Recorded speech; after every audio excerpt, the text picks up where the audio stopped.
Salve você!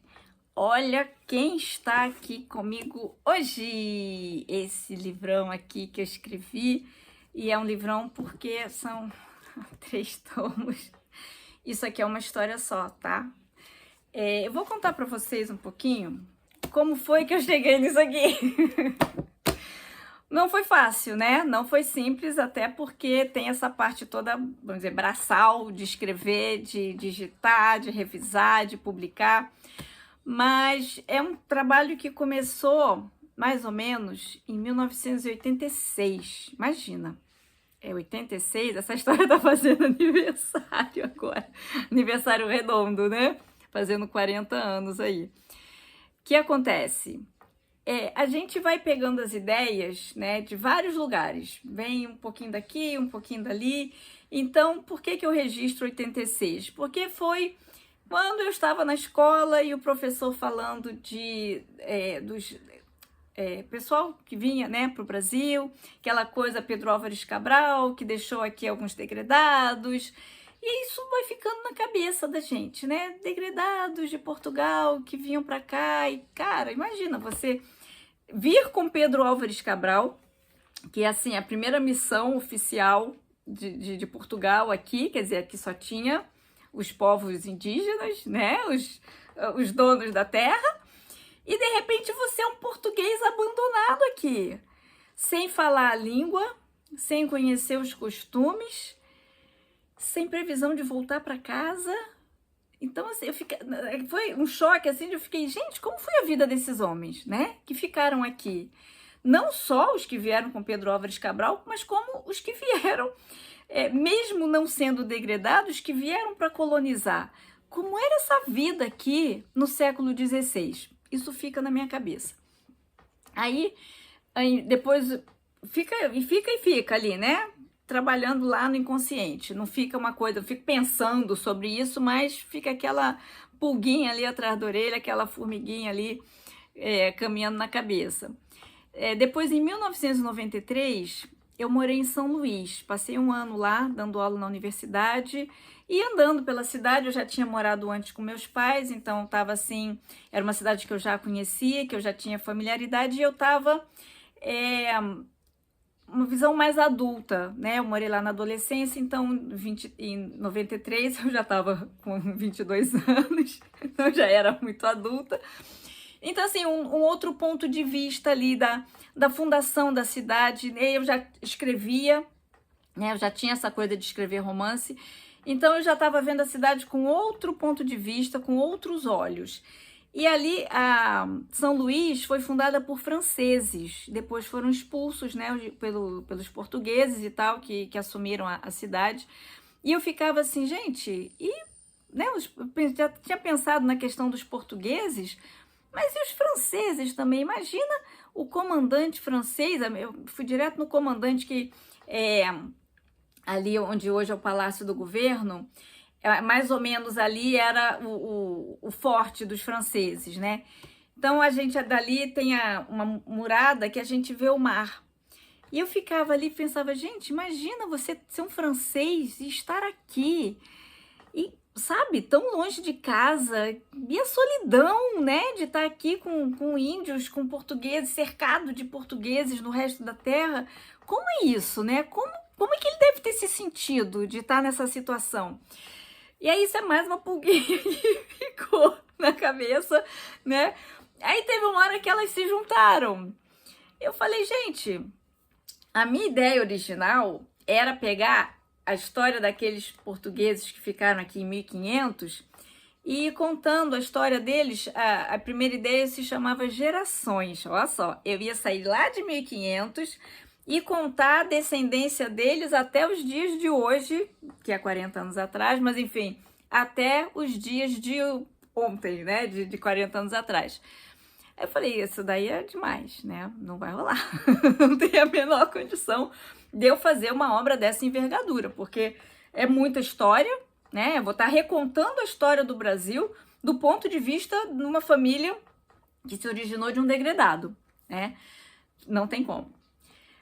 E aí, bom, nesse meio tempo eu já estou aqui de volta no Rio de Janeiro. A ideia registrada é de 1996, então 10 anos depois é que a coisa se juntou, né, e estruturou como a vida de um degredado que vem para o ele vem para o Brasil degredado, porque Portugal tinha aí essa prática de o sujeito estar criando problema lá, manda para o Brasil, vai criar problema lá longe. É uma forma de esvaziar as prisões de Portugal, né? E de povoar a terra, porque mesmo que o cara tivesse... E não vinha nenhum... Eu acho, né? Não cheguei a pesquisar nessa profundidade, mas não vinha nenhum assassino de alto... Né, de grande periculosidade. Vinham os bandidos menores. O meu, por exemplo, era um ladrão de galinha, né? Era um cara que roubava para comer. Então, assim, ele só era um estorvo em Portugal. Só que ele aqui, ele era um povoador, ele ia poder viver livre, né? E era mais uma pessoa para ajudar no combate aos índios, no combate aos franceses, aos holandeses, a todo mundo que quisesse vir invadir aqui, né? E então ele vem degradado para o Brasil. Vem naturalmente para Salvador, porque era, né, a primeira povoação, né, o primeiro foco da cidade do Brasil foi Salvador.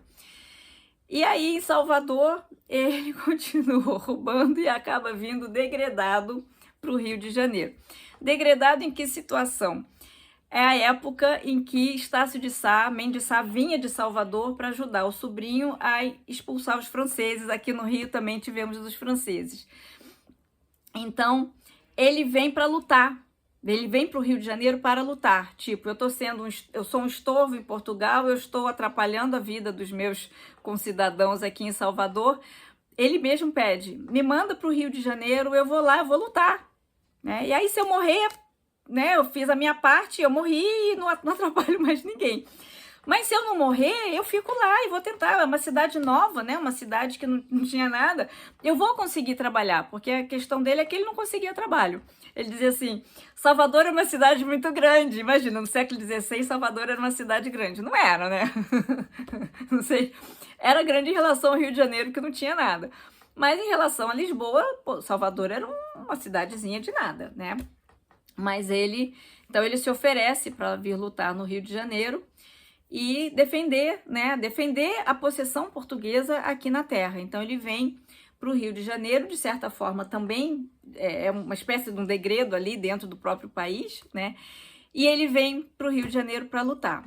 E ele acaba ficando por aqui. Ele não morre, e eu vou antecipar essa parte, spoiler, ele não morre, porque senão eu não tinha conseguido escrever isso tudo. Ele não morre e ele fica aqui. Então, eu justamente conto como foi essa vida dele aqui no Rio de Janeiro, numa cidade que estava ainda em construção, daí o termo, né, é construir a terra. Eles estão construindo a terra do Rio de Janeiro. E aí, construindo essa terra, ele tem a possibilidade de conquistar a vida dele. Né? Esse é o sentido do título. Inclusive, essa brincadeira de palavras, né, de construir, conquistar, porque em geral você conquista a terra, né? E aqui não, eles estão construindo a terra. E só que o que acontece? Ele não morava sozinho lá, ele não era casado, ele cuidava de um garoto, né, que ficou órfão e acabou ficando na responsabilidade dele. Então o garoto fala, eu também vou com você, porque eu eu também não tenho emprego aqui, eu vou com você, porque a gente, né, vamos trabalhar junto lá no Rio de Janeiro. Então, assim, é muita coragem dessa gente que veio para o Brasil, para o Rio de Janeiro, né, para fundar uma cidade, para construir uma cidade, fazer a casa com a própria mão, lutar contra os índios, porque, óbvio, os índios não queriam abrir espaço, né, não queriam deixar invasores tomarem conta da terra. Então, é uma vida de muita coragem, de muita dificuldade, e eles não estavam sozinhos, naturalmente, né? Havia várias famílias aqui, tinha gente que vinha com família inteira, né? Então, eles vão casando, tendo filhos, lutando pela terra, expulsando os índios, expulsando franceses, ingleses, né? Aí tem um monte de situações, porque eu gosto de fazer as minhas histórias fictícias acontecendo dentro da história real. Então, os eventos que ocorreram na cidade nessa época, os personagens participam. Então, é uma coisa assim que até eu andando às vezes pela cidade, eu falo, ó, então aqui era a casa de Fernão. As pessoas olham para mim, Fernão? Quem é Fernão? Não, meu personagem, a casa dele era aqui. A coisa é bem situada, é ali. E eu sei onde que é. Eu posso mostrar onde que é a casa, onde era a casa dele, que era inclusive na esquina da rua de Fernão Lopes, que nunca existiu naturalmente, mas eu criei uma rua para ser a casa dele. Mas assim, a localização exata existe, né? E na época, a estrutura da cidade, né, era totalmente diferente. O Rio de Janeiro era formado de montanhas e charcos, pântanos, né? Então, é uma coisa assim, essa ocupação era muito complicada. Você tinha, então, o primeiro núcleo, primeiro de todos os núcleos foi na Praia Vermelha, que era ali um lugar mais fácil de você fortificar, porque era o Estácio de Sá fundou ali, porque era onde ele conseguia se defender de invasões. Os franceses ainda estavam aqui, os índios não eram aliados dos franceses, não eram aliados dos portugueses, então ele precisava de uma posição fácil de defender. E aí, quando depois, né, essas batalhas foram em 1567. 65 é a fundação da cidade, 67 é a expulsão dos franceses. Então, eles expulsaram de fato os franceses, afastaram os índios que estavam aqui na região. Os índios fugiram para Cabo Frio, para Cosme Velho. Cosme Velho era muito longe do centro da cidade. Hoje em dia é só um bairro, que a gente rapidinho chega, mas, né, naquela época, com todos os pântanos e manguezais e dificuldades de locomoção, lagoas, isso tudo, era um bairro muito distante. Então, os índios foram afastados, né, para regiões mais longínquas, e aí Mendes Sá pegou esse primeiro núcleo que estava ali na Praia Vermelha, na Urca ali, né, e trouxe para o centro da cidade, para o Morro do Castelo. Na época não chamava Morro do Castelo, chamava Morro do Descanso. E teve o nome de Descanso porque justamente agora a gente conseguiu pacificar a região, vamos descansar. Né? Vai ser o lugar em que nós vamos restaurar nossas forças e realmente poder construir a nossa vida, ter uma tranquilidade aqui um pouco maior. Então, primeiro o Morro do Descanso. E depois aí foi construído ali um castelo e aí passou a chamar Morro do Castelo. E no início do século XX esse morro foi arrasado. Então a gente hoje não tem mais o Morro do Castelo, que é o marco, né, o primeiro núcleo de cidade realmente do Rio de Janeiro. Então, assim, para eu escrever, eu tive que fazer essa pesquisa histórica toda, né? Numa outra oportunidade eu vou mostrar todas as pesquisas que eu fiz. Hoje eu quero falar mais dos livros, de como que veio essa história, né? Essa ideia, como é que foi tudo isso, né? Esse processo todo aí de ter a ideia e chegar nisso aqui. Então, tive que estudar toda essa coisa da geografia, além de toda a história, né? A história começa ali em 1566, tipo outubro, novembro, que é quando o Duarte pede para vir, e em dezembro ele já vem. Dezembro, janeiro, não me lembro bem a data de embarque deles, mas em janeiro eles estão aqui. A batalha é dia 20 de janeiro. Então eles chegam 2 dias antes, eles primeiro passaram ali pelo Espírito Santo para pegar aliados e tal.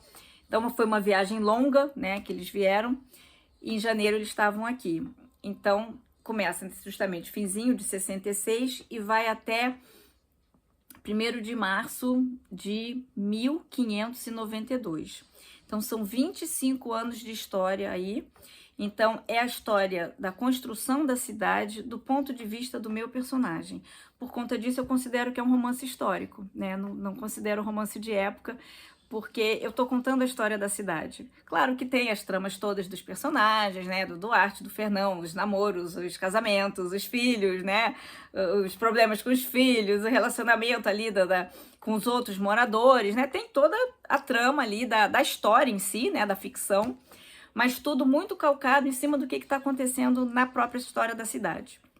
Então, foi preciso estudar muito a história da cidade, a geografia da cidade, porque é onde que estavam as ruas, onde eram as casas.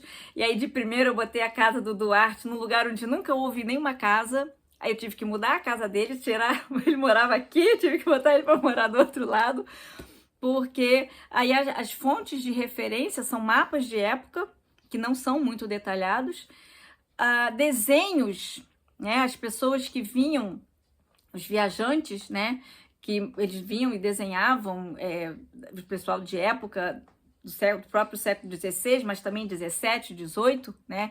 Porque então, o lugar onde eu tinha botado a casa do Duarte, em todos os desenhos que eu vi, eu tirei da minha cabeça que eu ia botar a casa dele ali. Mas em todos os desenhos que eu vi do século XVII, XVIII, XIX, nunca tem casa ali. Nenhuma. Que podia dizer assim, não, teve, mas depois demoliram. Não, nunca teve. Em nenhum momento. E era uma ladeirinha muito íngreme, realmente não tinha como ter casa ali. Então eu tive que mudar a casa dele por conta disso. Então, assim, é muito estudo de geografia também para reconstruir uma cidade que não existe mais. Hoje em dia, eu tenho um perfil no Instagram, que eu não vou saber dizer qual é, porque eu não acompanho, eu até devia, mas não acompanho, que o rapaz faz vídeos de inteligência artificial recriando esses lugares passados. Então ele coloca, por exemplo, o Rio de Janeiro em 1502, né? O que eu assisti foi esse. Ele tem um do Rio de Janeiro, eu acho que meado do século XIX, início do século XX, eu acho que é início do século XX, eu não lembro mais. Então, assim, é mais ou menos por aí, só que eu fiz isso sem inteligência artificial, porque foi em 96. Não tinha inteligência artificial dessa época para me ajudar. Então, é livro. Eu acho que na época não tinha ainda site de internet, isso aí foi só na época já da revisão para publicar que eu consegui fazer pesquisar um pouco na internet para tentar achar coisa, né, achar informação para ver se não estava fazendo bobagem aqui. E então, né, esse estudo todo, e um estudo que eu fiz, que já foi bem na parte da revisão, porque eu gosto de escrever, assim, escreve. E depois, na hora de revisar, a gente troca as palavras, né? Vê se tem palavra repetida, vê se tem uma palavra que fala melhor, né? Diz melhor o que a gente quer dizer. Então, uma das últimas revisões que eu fiz, a partir de um estudo que eu fiz, de palavras da época. E foi uma coisa assim que me deu muito prazer de estudar português arcaico, né?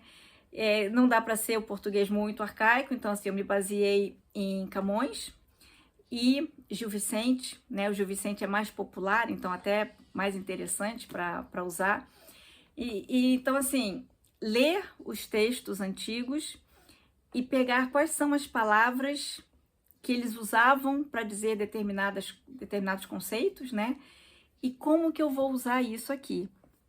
Porque algumas palavras que eu tentei usar, ficou difícil de entender o que estava acontecendo, né? Então não dá. Por exemplo, enojado. Enojado significa chateado. Só que hoje em dia a gente usa nojo, significa outra coisa. Então toda vez que eu usava, estou enojada, parecia que estava com nojo, quando na verdade estava chateado. Aí eu tive que trocar. Mas, por exemplo, em vez de falar que Teresa é uma moça muito bonita, ela é muito bela, muito formosa, que são os termos que eles usavam na época, né? Então, isso eu acho que dá um gostinho meio de época, né? Sem comprometer a compreensão, que é uma coisa que eu prezo muito. Os livros, os textos, né? Não só os livros, os textos todos, eles têm que ser entendidos. Se você não está conseguindo entender, você precisa de um glossário para entender, tá falhando, né?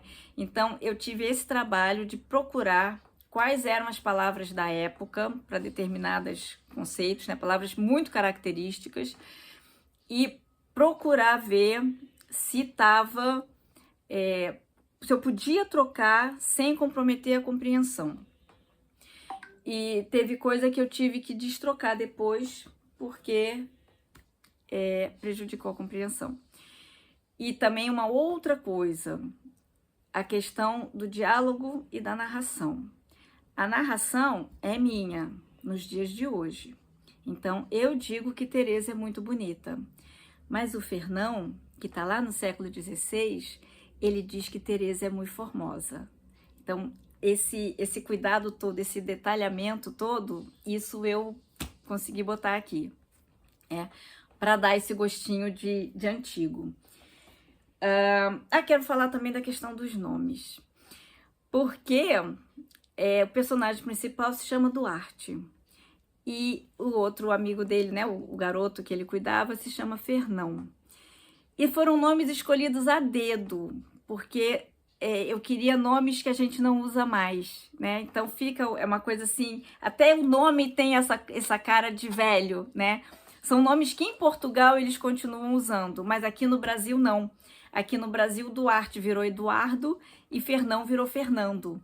E a gente não vê mais aqui nem Duarte nem Fernão. Então, o fato deles se chamarem Duarte e Fernão também dá esse gostinho de eles são portugueses e eles são de séculos passados. Eles não são da atualidade, né? Eles estão lá imersos naquele ali. E então foi uma escolha assim muito intencional. E eu tive um certo problema para achar nome para todo mundo, porque tem muito nome, né? Por exemplo, Eduardo. Eu não podia usar para ninguém, porque não se usava, não existia na época. Tem vários nomes que hoje em dia existem e que na época não existiam. Então parece assim, nome em português, é muito fácil, né? Ainda mais aqui no Brasil, todo mundo, né? A história do Brasil, se pega o nome brasileiro. Não, não pega. Tem algumas palavras que vieram do africano, né? Das línguas africanas.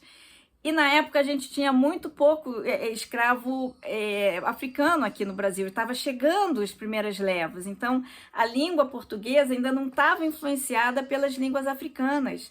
Então, às vezes eu queria dizer, moleque. Não, moleque não pode usar. Sabe, umas coisinhas assim, uns detalhes assim. Não posso usar essa palavra, porque essa palavra é de origem, né? É uma palavra em português, né? Mas é a partir de uma origem africana. Não posso usar.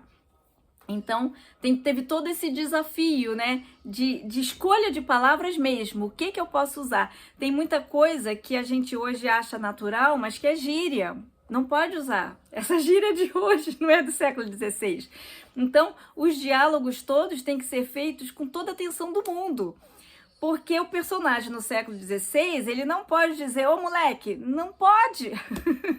E como é que eles chamam? Como é que eles dizem? Fedelho, né? Fedelho é o mais comum, é o que eu usei. Eu espero que exista na época. Não, existia. Fedelho existia. Então, assim, você tem que ter uma série de fontes, né, de referência. E aí eu até usei, né, toda a pesquisa que eu fiz, eu recolhi os dados catalográficos e coloquei bibliografia no livro, porque eu acho que valia a pena, sabe, indicar que eu tive um trabalho danado para chegar nesse resultado aqui, né? Não é uma dissertação de mestrado, não é uma tese de doutorado, mas também não foi escrito da minha cabeça, né? Eu me baseei em várias fontes para chegar nisso aqui que eu cheguei. Então, essa questão dos nomes, a caracterização deles também não foi simples, porque não são pessoas de hoje, né? São pessoas do século XVI. Como é que as pessoas naquela época pensavam? O que era valor para eles? Né? O que era difícil, o que era fácil, o que eles gostavam, o que eles não gostavam.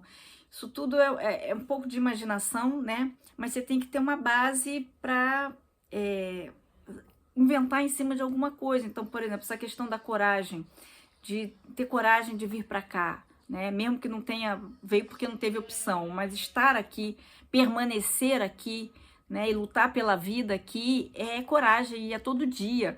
Porque você pode estar dormindo e a cobra subir na sua cama, sabe? Então, e isso tem que ser dado na caracterização deles. Eles estão aqui porque eles são bravos, eles são valentes, né? E, enfim, eu não sei se eu tenho mais alguma coisa para falar sobre a história, mas eu acho que sim. E aí, mais da história. Eu levei 6 anos para escrever. Nesse meio tempo, eu fiz uma dissertação de mestrado e casei e continuava escrevendo. Porque, né, o tal negócio, eu não sou escritora profissional, sou uma escritora amadora no sentido, inclusive, que eu amo fazer isso. Então, a gente escreve nas brechas, nos momentos que dá para fazer. Então foram 6 anos escrevendo. E aí, da minha metodologia, a história fica guardada durante 1 ano. Eu escrevo tudo à mão, o manuscrito fica guardado dentro de uma caixa durante 1 ano, para eu tentar esquecer. Agora sim, se eu passei 6 anos escrevendo, eu não vou esquecer em 1 ano, né? Mas depois de 1 ano eu pego e releio do mesmo jeito, porque eu tô morrendo de saudade do meu filhote, né? E aí depois que eu reli, porque às vezes você relê e vê que a história não tem coerência, né? Não tem consistência. Mas essa tinha. Depois eu levei mais 1 ano digitando, né? Porque são 800, tem que colar, 895 páginas manuscritas. Então, para digitar isso tudo sem tempo, levei 1 ano. Ainda tem mais uma questão. Escrevendo à mão, eu posso escrever em qualquer lugar. Às vezes, assim, dentro do metrô, esperando o elevador. Eu trabalhava num lugar que às vezes chegava lá e tinha fila para pegar o elevador. Eu sacava o texto da minha bolsa e ficava escrevendo, esperando a minha vez de entrar no elevador, sabe? Agora, digitar, você tem que estar sentada na frente do computador, né? Na época não tinha celular com essa facilidade de você digitar no celular. Eu acho que para mim é difícil porque eu tenho tendinite, então é nesse dedinho aqui mesmo. Não acho de fácil digitar no celular. Prefiro digitar no computador. Então tinha que ter essa disponibilidade toda de estar diante do computador para poder digitar. E aí depois você começa o trabalho de revisão, né? E aí todas essas revisões de conferir de erro de digitação, erro de pontuação, que a gente, às vezes, quando está escrevendo, não está prestando muita atenção se está escrevendo certo ou errado, se está pontuando certo ou errado. Na hora que vai digitar, já vai corrigindo muita coisa. Mas tem os erros de digitação também. E tem coisa que, às vezes, a gente fica na dúvida. Aí eu ponho uma marca ali, tipo, põe itálico. Depois eu tenho que conferir aqui. Até a ortografia, às vezes, a gente tem dúvida, né? Ninguém é perfeito. E aí depois, então, conferi tudo isso. Aí eu mesma fiz a revisão, né? Eu sou uma metida aí de editora, que eu faço tudo. Então, eu fiz toda a revisão. Aí teve essa parte de incluir as palavras, que também levei mais ou menos 1 ano, para pesquisar, para recolher as palavras, para ver quais que eu ia usar, onde eu ia usar. E depois que eu fiz, né, troquei todas as palavras, eu tive que ler tudo de novo, retrocando algumas que não ficaram boas, estavam fora de lugar ou que prejudicou a compreensão, né? Tive que retrocar tudo, né? As que foram necessárias. Depois eu tive que ler de novo, porque eu tenho essa mania de revisão. Eu só dou ok numa revisão quando eu leio o texto inteirinho, sem fazer nenhuma alteração. Se eu fizer uma alteração, uma vírgula na página 800, eu leio tudo de novo, porque pode ter passado alguma coisa, né? Se eu precisei fazer na 15ª revisão, precisei alterar uma vírgula, eu posso ter deixado passar alguma coisa. Então eu fiz, eu não sei nem dizer quantas revisões eu fiz, quantas leituras eu fiz de revisão, mas levei muito tempo para fazer. E aí, finalmente, vamos à parte da publicação. E aí o grande desafio, né? Porque a história ficou com... eu não sei quantas laudas ela tem, mas é muito texto. Porque lauda é uma medida padrão, né? E aí eu não tinha como fazer um volume só. Que ela ficou... Esse daqui é um tamanho que é acima de A4, meio A4, né? É um livro maiorzinho, vamos dizer, um livro padrão livro, né? Eu, em geral, publico meio A4, fica menorzinho. E eu precisava, então, eu precisei fazer em 3 volumes, porque ficou com 1.230 páginas. E isso é inviável, as gráficas não conseguem nem fazer, teria que ser livro costurado, aí fica mais caro, e aí você tem que fazer tiragem muito grande para justificar, fazer a costura. Eu, em geral, trabalho com tiragens pequenas, né? Porque como eu não sou famosa, eu prefiro tirar poucos e ir vendendo, e à medida que eu vou vendendo, eu vou imprimindo mais, né? E então, eu precisei dividir em 3 volumes. Aí uma amiga minha fez essa capa linda, olha que lindo. Isso aqui é o Rio de Janeiro, na verdade a capa é assim, ó. Isso aqui é o Rio de Janeiro visto do mar, as montanhas do Rio de Janeiro, quando você chega pelo mar, né? E aí eu pedi a ela que colocasse um elemento para distinguir os 3 tomos, né? Então, o primeiro tomo, que fala mais da questão das batalhas, da conquista, né, da terra, tem uma espada de época. Aí, o segundo tomo tem um alaúde, que é uma época assim que eles estão mais estáveis, que, né, aí é a época que estão ali namorando, casando e tendo filho. Então isso aqui é mais ou menos um símbolo dessa vida familiar mais tranquila, mais aconchegante, né? E aí a gente pode ter música, né? Que música no meio da batalha você não tem. Você tem tambores e essa musiquinha, sentar para ouvir música, isso aí é quando você está em tempo de paz, né? E aí no terceiro, as flechas, que são símbolo da cidade do Rio de Janeiro, né? Então, as flechas que simbolizam São Sebastião e também Estácio de Sá, que morreu também flechado, né? Então, aqui é uma fase de consolidação da cidade. E como a história do Duarte, do Fernão, está muito ligada na história da cidade, a cidade nessa fase aqui já está mais consolidada e a vida deles também está mais consolidada. Então eu juntei esse símbolo aqui nessas 3 flechas, né, que são o símbolo da cidade e simboliza também essa fase, eles também com uma vida mais consolidada. Então é isso. Era isso que eu queria apresentar para vocês hoje. Esse livro aqui que é assim um amorzinho, um xodozinho, adoro ele. E quem tiver curiosidade de saber um pouco mais, eu tenho textos lá no meu site, né, falando sobre cada um desses aspectos que eu falei aqui meio rapidinho, né, tenho alguns textos lá sobre isso, sinopse, link para compra, se quiser pela Amazon, ele está na Amazon, se quiser em papel, tem, né, faz o pedido lá, eu envio pelo correio, né, e é isso, hoje eu fico por aqui, espero que vocês tenham gostado, se gostou, bota aquele joinha. Se não gostou, bota no comentário o que não gostou, que aí eu já vou, né, melhorando para os próximos vídeos. E eu volto aqui de novo para apresentar os outros livros também. E a gente se vê nos próximos vídeos.